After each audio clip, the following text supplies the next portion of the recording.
Hello students, welcome to Classfix board exams which is part of Classfix Academy.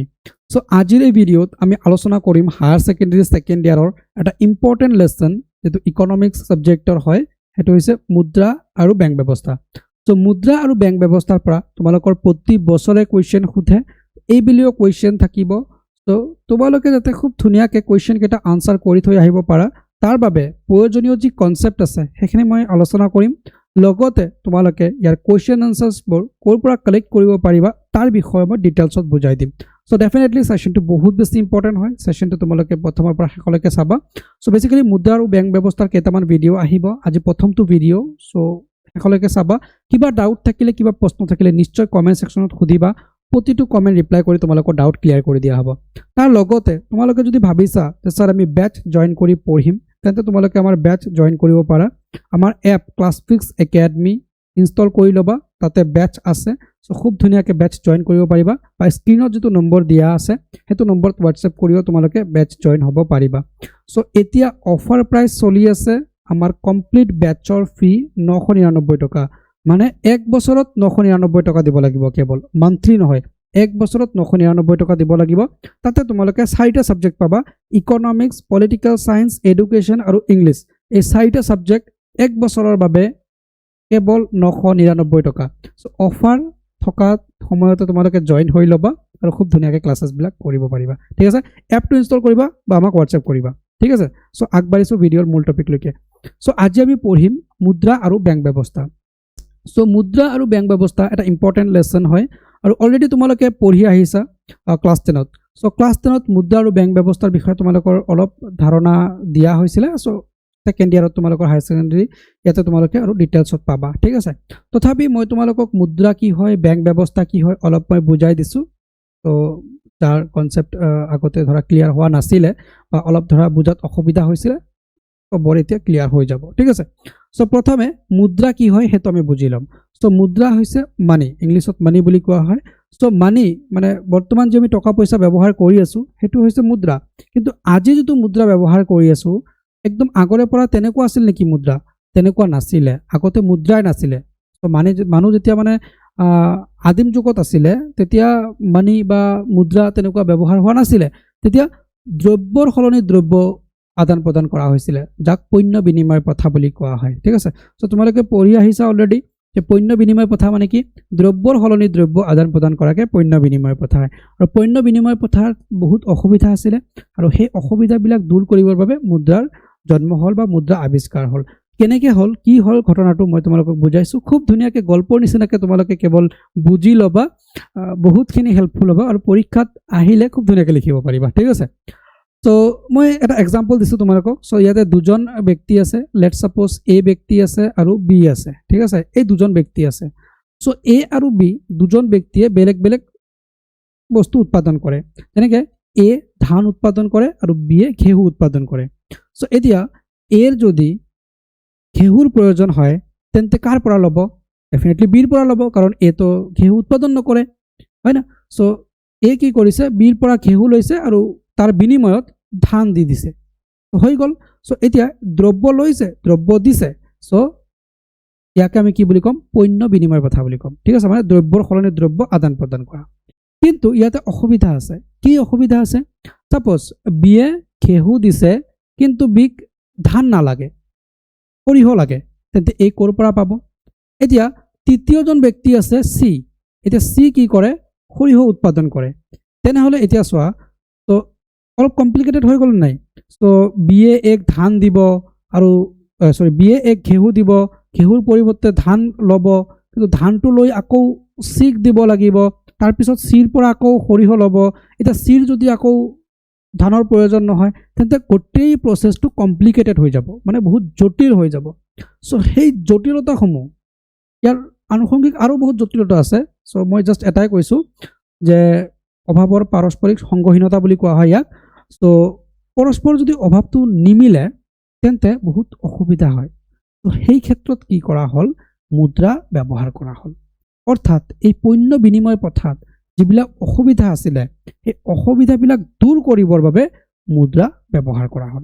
ঠিক আছে, so পণ্য বিনিময় পথাৰ বহুত অসুবিধা আছে তাৰে মাজত এটা হৈছে অভাৱৰ পাৰস্পৰিক সংগহীনতা মানে মোক যেটো বস্তু লাগে সেই বস্তুটো তেওঁৰ লগত নাই বা বেলেগক যেটো বস্তু দৰকাৰ আছে হেতু মোৰ লগত নাই সো অভাৱটো ম্যাচ কৰা নাই ঠিক আছে তো এতিয়া ইয়াতে কি কৰা হল মানি ইন্ট্ৰোডিউস কৰি দিয়া হল তো পইচা যেতিয়া আহিলে এক কি লাগে ঘেহু লাগে এ বিৰ পৰা ঘেহু লৈছে আৰু তাৰ বিনিময়ত পইচা দিছে তো যেতিয়া পইচা দিছে সেই পইচাটো লৈ বিৰ এতিয়া ধান লাগে ঘেহু লাগে সৰিহ লাগে যি লাগে সেইটো কিনিব পাৰিব সো আলটিমেটলি কি হৈ গল তেওঁ এটা ফ্ৰীডম পালে তেওঁক এতিয়া আৰু মানুহ বিচাৰি ফুৰিব নালাগে মোৰ পৰা ঘেহু লওক এইটো বস্তু দিয়ক তো হি কি কৰিব পইচা দিব আৰু বস্তুটো ল'ব তো এই যে বিনিময় পথাৰ অসুবিধাবিলাক আছিল অসুবিধাবিলাক কোনে দূৰ কৰিলে মুদ্ৰা দূৰ কৰিলে কিন্তু এই মুদ্ৰাটো প্ৰথম অৱস্থাৰ পৰাই আমি যেনেকুৱা মুদ্ৰা ব্যৱহাৰ কৰিছো তেনেকুৱাই আছিল নেকি নাছিলে তো প্ৰথম অৱস্থাত জন্তু মুদ্ৰা আছিল মানে জন্তু দিছিলে তাৰ পিছত বস্তু লৈছিলে ঠিক আছে কিন্তু জন্তুৰ অসুবিধা আছে সো জন্তুৰ অসুবিধা কি যে যেনেকৈ জন্তুৰ হয়তো বেমাৰ হয় বা জন্তুক আমি বেছি দিন ৰাখিব নোৱাৰি তাৰ পিছত জন্তুক আমি সৰু সৰু ইউনিটত ডিভাইড কৰিব নোৱাৰি এতিয়া সাপোজ কথাৰ কথা যে সাপোজ 10 কেজি ঘেহু লৈছে এটা 10 কেজি ঘেহুৰ বাবে তো আৰু এটা ছাগলী দিয়াটো পসিবল নহয় হয় না নাই সো এনেকুৱা অসুবিধাবিলাক দূৰ কৰিবৰ বাবে জন্তুৰ হলনি কি কৰা হল ধাতু ব্যৱহাৰ কৰা হল তো বেসিক্যালি তেতিয়া ধাতুৰ টুকুৰা আছিল ঠিক আছে সো ধাতুৰ এটা টুকুৰা দিয়ে তাৰ পিছত এক্সচেঞ্জ কৰে আৰু এই ধাতুৰ টুকুৰাৰ অসুবিধা হল যে সৰু হয় বা ডাঙৰ হয় পৰিমাণ নাথাকে সো সেইভাবে ইয়াৰো কি কৰা হল এটা মেজাৰমেন্ট দিয়া হল আৰু মেজাৰমেন্ট দি কিনে কয়েন বনোৱা হল বা ধাতু মুদ্ৰা বনোৱা হল সো এই ধাতুৰে তৈৰি মুদ্ৰাক ধাতু মুদ্ৰা বুলি কোৱা হয় ধাতু আকৌ ইয়াৰো অসুবিধা আছে এনেকৈ ধাতুটো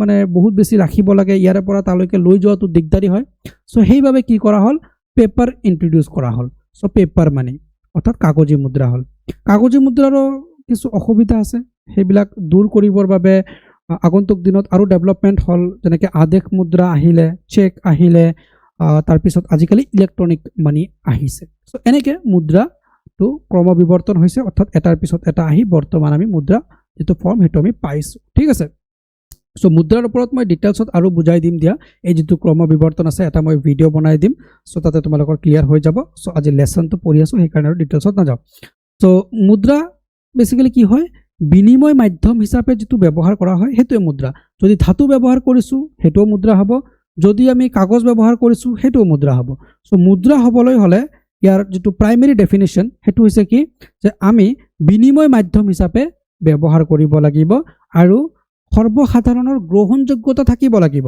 এতিয়া মই বিনিময় মাধ্যম হিচাপে কাগজ ব্যৱহাৰ কৰিছো মই ব্যৱহাৰ কৰিছো কিন্তু বেলেগে নলয় হেতু নহব সৰ্বসাধাৰণে গ্ৰহণ কৰিব লাগিব তেতিয়াহে তাক আমি মুদ্ৰা বুলি কম ঠিক আছে কাৰেক্ট এতিয়া আহিল ব্যাংক সো ব্যাংক কি সো ব্যাংকৰ জন্ম কেনেকৈ হল মুদ্ৰাৰ জন্মটো আমি পালো মুদ্ৰাৰ জন্মটো হল যে পণ্য বিনিময় পথাৰ অসুবিধাবিলাক দূৰ কৰিবৰ বাবে মুদ্ৰাৰ জন্ম হল কিন্তু ব্যাংক কেনেকৈ জন্ম হল বা বিত্তীয় অনুষ্ঠানবিলাক বেসিক্যালি কেনেকৈ জন্ম হল সো ব্যাংক হৈছে এটা বিত্তীয় অনুষ্ঠান আমি সবে জানো ব্যাংক হৈছে এটা কি বিত্তীয় অনুষ্ঠান যে কি কৰে টকা পইচা লেনদেন কৰে কিন্তু এই ব্যাংকৰ জন্মটো কেনেকৈ হল সো ব্যাংকৰ যেতিয়া আমি জন্ম চাব যাম তেতিয়া আমি ব্যাংকৰ জন্মৰ লগত ৰিলেটেড পাম আমি ঋণ ব্যৱস্থা ঠিক আছে বা লোন সিস্টেমটো তো বেসিক্যালি আগৰ দিনত মানুহে যিকোনো বস্তু উৎপাদন কৰিবলৈ পইচাৰ প্ৰয়োজন হৈছিল আৰু সেই পইচাখিনি মানুহে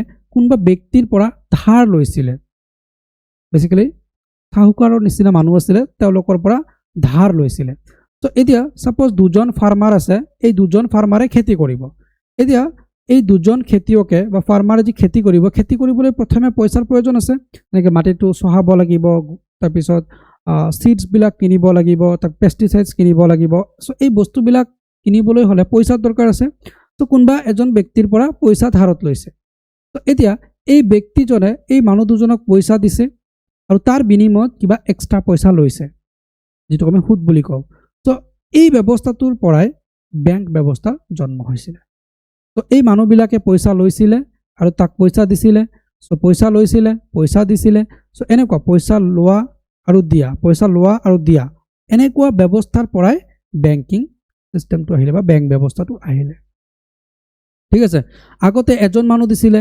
পৰৱৰ্তী সময়ত এইটো এটা ইনষ্টিটিউচন হৈ গ'ল এটা সংগঠন হৈ গ'ল আৰু বেংকৰ জন্ম হ'ল ঠিক আছে সো এনেকৈ বেংক আহিলে সো বেংকৰ মানে প্ৰাথমিক কাম যদি আমি ক'ব লাগে তেন্তে ঋণ দিয়া সো বেংকে ঋণ দিয়ে সেইবাবে বেংক লাষ্ট কৰি আছে মানে এতিয়াও বেংক টিকি আছে বুলি ক'ব পাৰোঁ বেংকে যিদিনাই ঋণ দিয়া বন্ধ কৰি দিব সেইদিনা বেংক বন্ধ হৈ যাব কাৰণ বেংকে যিটো পইচা জেনেৰেট কৰে বেংকে যি মানে কৰ্মচাৰীবিলাকক চেলেৰি দিয়ে সেই পইচাবিলাক ক'ৰ পৰা পায় সেই পইচাবিলাক বেংকে কিন্তু এই ঋণৰ মাধ্যমতে জেনেৰেট কৰে মানে ঋণ দিয়ে তাৰ পৰা সুদ পায় তাৰ পৰাই চেলাৰি দিয়ে আৰু প্ৰফিটো অৰ্জন কৰে so bank is a financial institution basically কি কৰে ঋণ প্ৰদান কৰে ঠিক আছে সো মুদ্ৰা কি বুজি পালা যে বিনিময় মাধ্যম হিচাপে ব্যৱহাৰ কৰা বস্তুকে আমি কি বুলি কম মুদ্ৰা বুলি কম যাৰ সৰ্বসাধাৰণ গ্ৰহণযোগ্যতা আছে আৰু বেংক ব্যৱস্থা কি হৈছে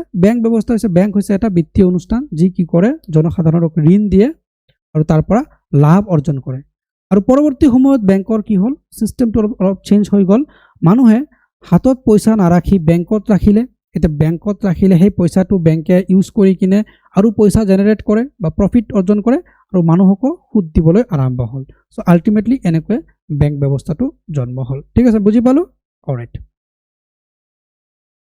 ওকে সো ইয়াতে তোমালোকে এনেকৈ মুদ্ৰাৰ ডেফিনেশ্যনটো ইয়াতে পাবা সো মুদ্ৰা হ'ল সাধাৰণভাৱে গ্ৰহণযোগ্য বিনিময়ৰ মাধ্যম সো এতিয়া যদি ওৱান মাৰ্কৰ এটা কুৱেশ্যন আহে তোমালোকে ইয়াৰ পৰা লিখি দিব পাৰিবা যে মুদ্ৰা কি মুদ্ৰা হ'ল সাধাৰণভাৱে গ্ৰহণযোগ্য বিনিময়ৰ মাধ্যম ঠিক আছে এইটো লিখিলেও ওৱান মাৰ্ক খুব ধুনীয়াকৈ পাবা ঠিক আছে সো নোটছ বনাই যাব দৰকাৰ হ'লে তোমালোকে সো এতিয়া চোৱা মুদ্ৰাটো কেনেকৈ ব্যৱহাৰ কৰা হ'ল বাৰ্টাৰ চিষ্টেম পণ্য বিনিময় প্ৰথা এইবিলাক মই ডিছকাছ কৰিলোঁ অলৰেডি সো সেইখিনি হৈ গ'ল ঠিক আছে এতিয়া মুদ্ৰাৰ কাৰ্যাৱলী সো মুদ্ৰাৰ কি কি কাম আছে সেইটো পঢ়িব লাগিব ইয়াৰ পৰা তোমালোকক পৰীক্ষাত কুৱেশ্যন সুধিব ডাইৰেক্ট কুৱেশ্যন সুধিব যে মুদ্ৰাৰ কাৰ্যাৱলীবোৰ কি কি তো কি লিখিবা তোমালোকে বা কেনেকৈ লিখিবা তো মুদ্ৰাৰ কেইটামান প্ৰাথমিক কাৰ্য আছে সেইকেইটা হৈছে মুদ্ৰাৰ মেইন ফাংচন সেইকেইটা যদি তোমালোকে লিখি দিয়া তেন্তে ডেফিনেটলি তোমালোকে ফুল মাৰ্কছ পাবা সো তাতে তোমালোকে কি লিখিবা প্ৰপাৰ নোটছটো বাৰু মই বেটছত প্ৰভাইড কৰিম সো তোমালোকে যদি বেটছ জইন কৰা তাতে পাই যাবা কিন্তু তোমালোকে জাষ্ট বুজি লোৱা সেই কাৰ্যবিলাক কি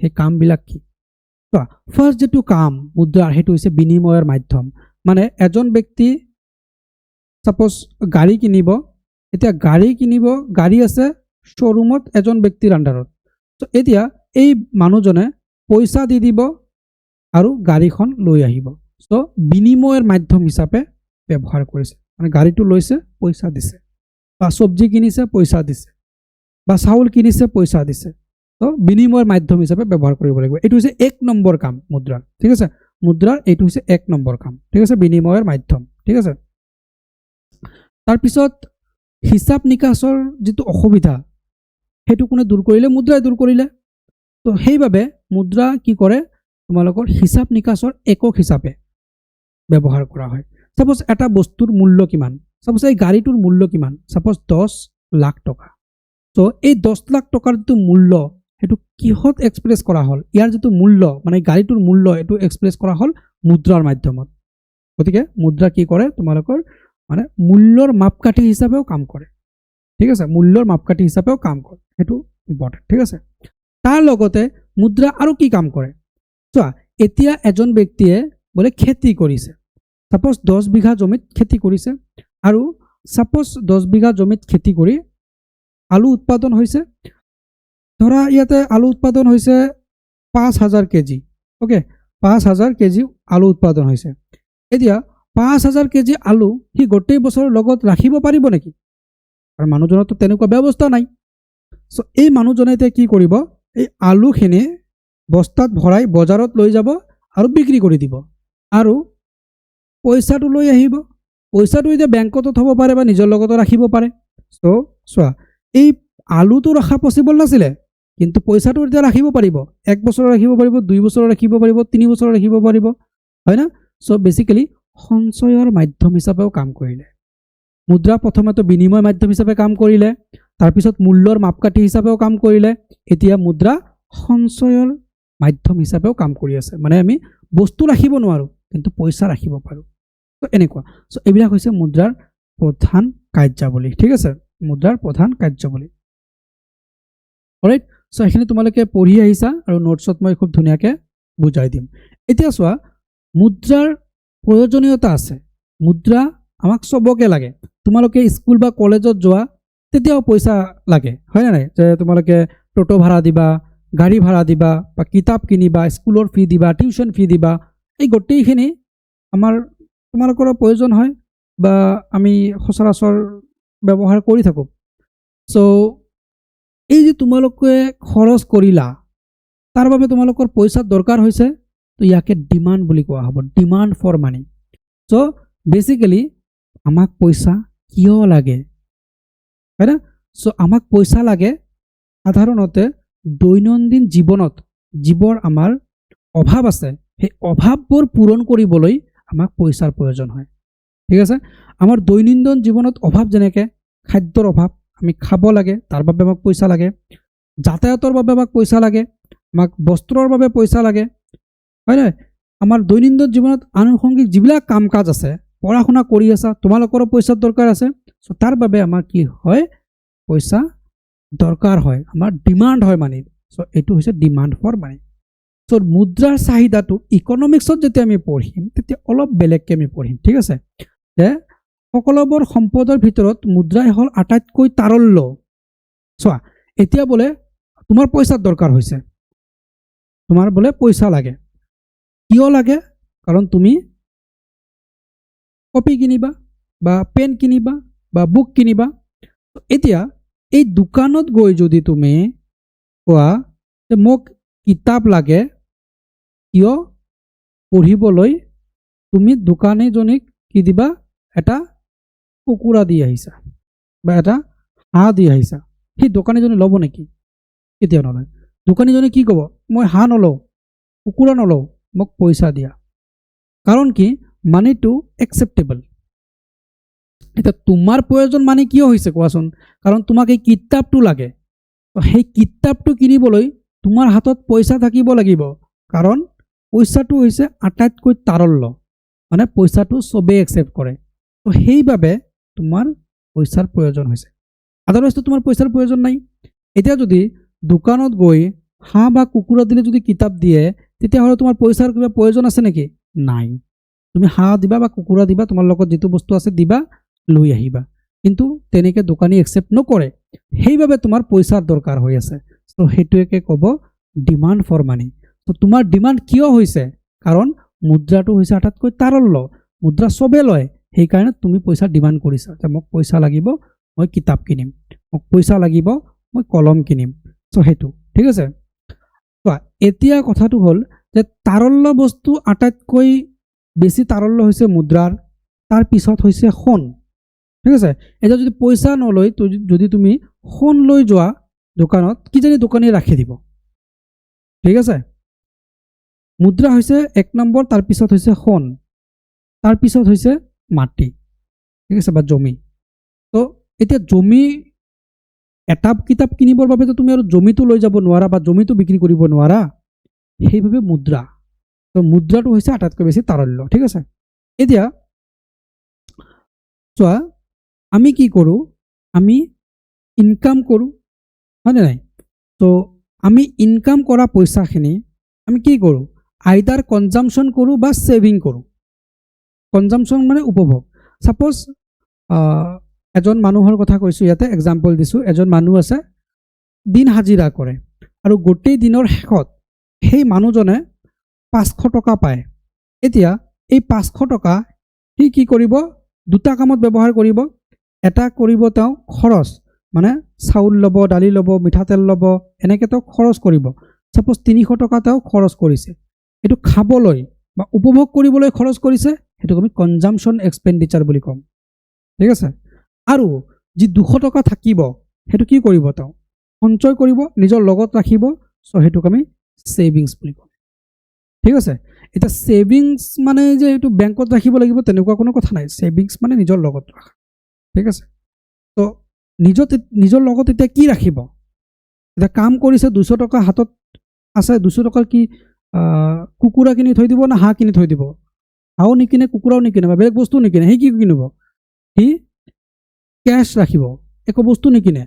কাৰণ কি মুদ্ৰা হৈছে আটাইতকৈ বেছি তাৰল্য পৰৱৰ্তী সময়ত যেতিয়া কিবা বস্তুৰ দৰকাৰ হ'ব সেই পইচা দিব বস্তু ল'ব সেইকাৰণে মানুহে কি কৰে সেভিং কৰে আৰু সেভিং কৰিবলৈ সেভিং একাউণ্ট আছে তোমালোকৰ সবৰে আছে আই থিংক এতিয়াতো সবৰে মানে দৰকাৰী হৈ গ'ল কাৰণ তোমালোকৰ স্কলাৰশ্বিপ বা বাকি পইচা সব একাউণ্টতে সোমায় সো সবৰে আছে সো সেভিং একাউণ্ট সো এই সেভিং মানে পইচাটো কি কৰে বেংকে ইউটিলাইজ কৰে বেংকে তাৰ পৰা আকৌ মানি জেনেৰেট কৰে সেইটো মই বুজাই দিম বাৰু কেতিয়াবা ঠিক আছে সো এতিয়া এই মুদ্ৰাটো বেসিক্যালি তুমি কেতিয়া নিজৰ হাতত ৰাখিবা আৰু কেতিয়া বেংকত ৰাখিবা সেইটো ডিপেন্ড কৰে সেইটো ইকনমিক্সত এনালাইসিস আছে তো যেতিয়া তুমি বেংকৰ পৰা ৰেট অফ ইন্টাৰেষ্ট বেছি পাবা তেতিয়া তুমি পইচাটো বেংকত ৰাখিবা এতিয়া যদি বেংকত ৰেট অফ ইন্টাৰেষ্ট একেবাৰে কম দিয়ে তেতিয়া তুমি বেংকত ৰাখিবা নেকি সাপোজ এনেকুৱা এইটো এক্সাম্পল লৈছো যে 200 টকা সেভ কৰিছে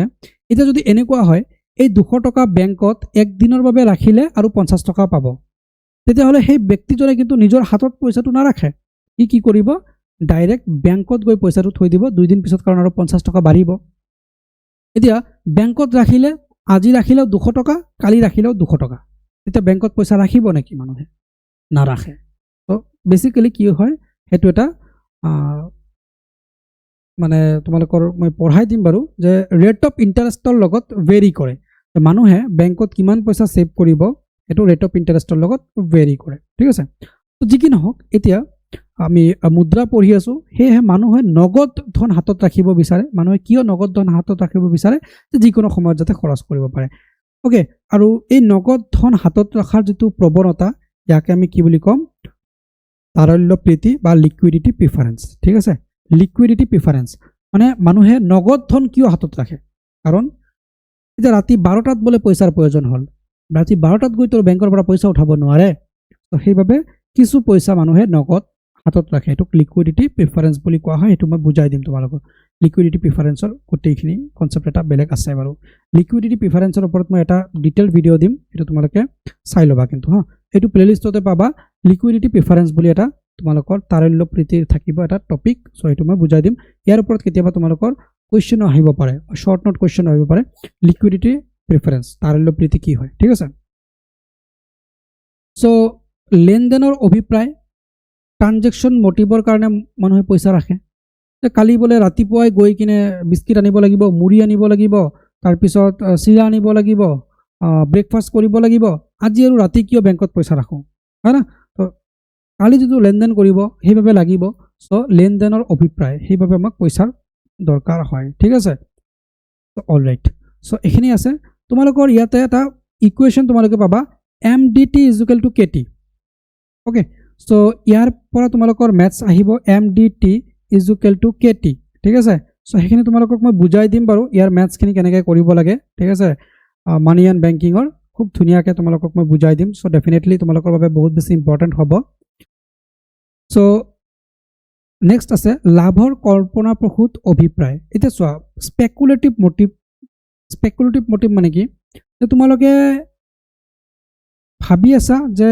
বেংকত পইচা ৰাখিলে মই 10 টকা পাম কিন্তু এইটো বস্তু কিনিলে মই 20 টকা পাম ৰাখি দিলে পিছত বিক্ৰী কৰিব পাৰিম সো সেই হিচাপে মানুহ কিন্তু কি কৰে পইচাটো সেভ কৰে আৰু কিবা বস্তু ক্ৰয় কৰে এজন ব্যক্তিয়ে তেওঁৰ সম্পদসমূহ বেসিক্যালি কি কৰে মাটি ঘৰ সোণ ৰূপ ঋণপত্ৰ এটা ঋণপত্ৰক মানে কি ঋণপত্ৰ হৈছে মানে কি বেংকৰ পৰা এটা পত্ৰ বেসিক্যালি ক্ৰয় কৰিব পাৰি আমি ঠিক আছে সাপোজ মই সিম্পল এক্সাম্পল বুজাইছো তুমি বেংকত 10000 টকা ৰাখিছা আৰু এটা টাইম দিয়া আছে সেই টাইমৰ পিছত এই কাগজটো তুমি লৈ যাবা বেংকত আৰু তোমাক 15000 টকা বেংকে দিব সো হেতু ঋণপত্ৰ বুলি কোৱা হয় বন্ডছ বুলি কোৱা হয় ঠিক আছে বন্ড মই বুজাই দিম পিছত ঠিক আছে সো মুদ্ৰা ইত্যাদি বিভিন্ন ৰূপত ৰাখিব পাৰে ওকে সো এতিয়া যদি তুমি দেখা যে বেংকত ৰখাতকে মই মাটি কিনিলে বেছি লাভ হ'ব তুমি কি কৰিবা তেতিয়া এতিয়া মাটি কিনিবা বা তুমি যদি দেখা যে বেংকত পইচা ৰাখিলে মই 3% ইন্টাৰেষ্ট পাই আছো